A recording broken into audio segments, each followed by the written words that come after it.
Сәлем достар, каналыма қош келдіңіздер. Бүгін сіздермен сүзбеден жасалған үгілмелі бәліштің рецептісімен бөлісетін боламын. Рецепт ұнаса лайк басып комментарий қалдыруларыңызды сұраймын. Менімен бірге болыңыздар достар.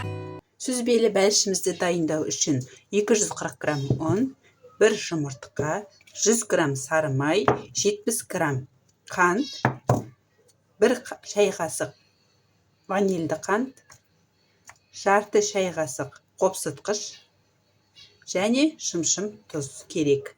Алдымен қантымызды саламыз, жұмыртқамызды саламыз, миксермен араластырамыз. Ағарғанша немесе миксердің орнына кәдімгі қол венчигін қолданса болады.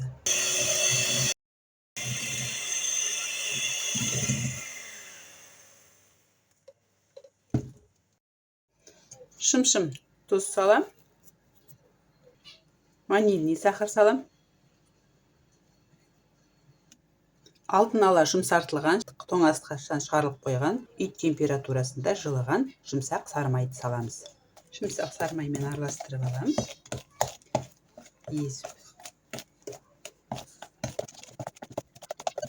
Езіп алдым. Енді ұнымды қосамын. Ұнымды қосам. Үстіне қопсытқышымды қосам.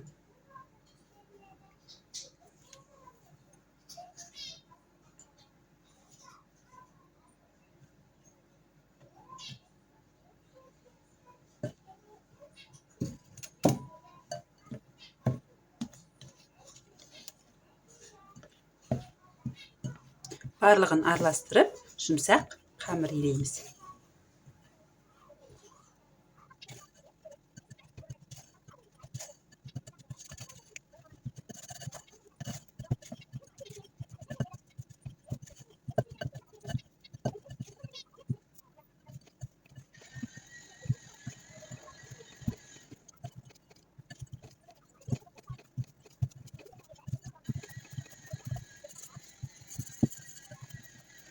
Жұмсақ қамыр шығады. 3-тен 4 бөлігін алып қаламыз. 4-тен 1 бөлігін салафанға орап, мұздатқышқа салып қоямыз. Алдын ала пергамент төселіп астына дайындалған табаны, оған жаңағы жасаған қамырымызды жаямыз.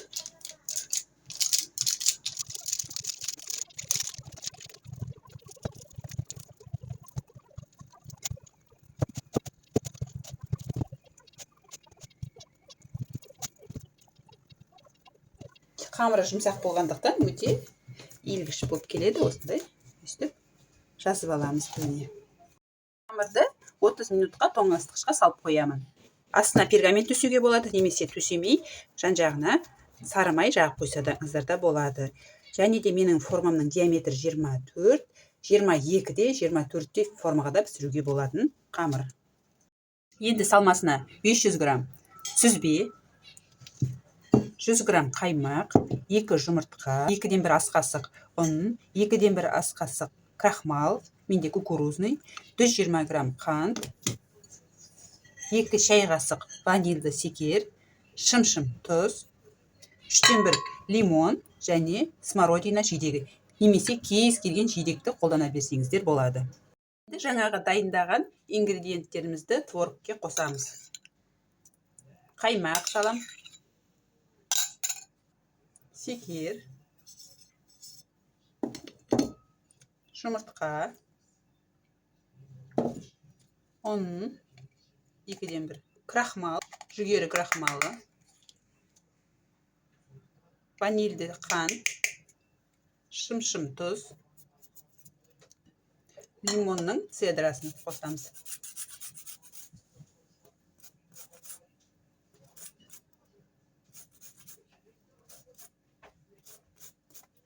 Творогты сіздерде блендер болмай жатырса, паста типтес сүзбе алған дұрыс, немесе сүзбені ситыдан өткізіп алған дұрыс. Блендермен өткізіп аламыз. Барлық ингредиенттерді араластырамыз осылай. Енді творогымызды бетіне саламыз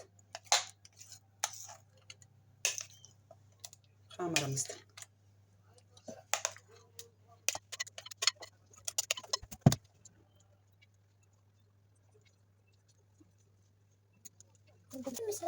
Жидегімізді саламыз бетіне. Менде смородина.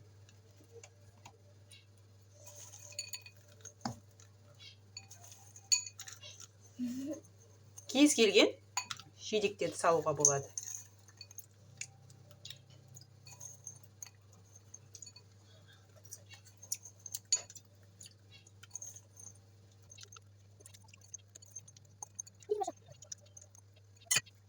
Мұздатқышқа салып қойған қамырдың жартысын енді бетіне қырып саламыз.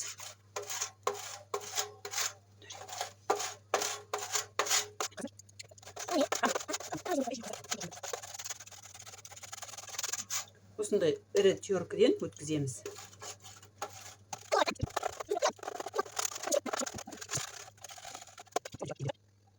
Пирогымызды пештің төменгі жағына қоямыз.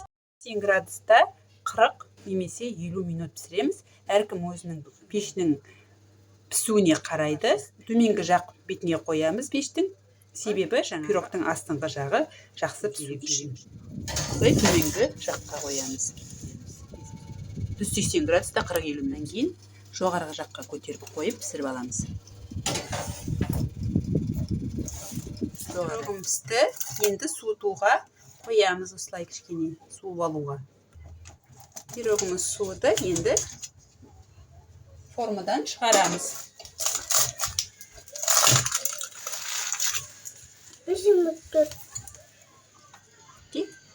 Осындай пирог пісіріп шығардым.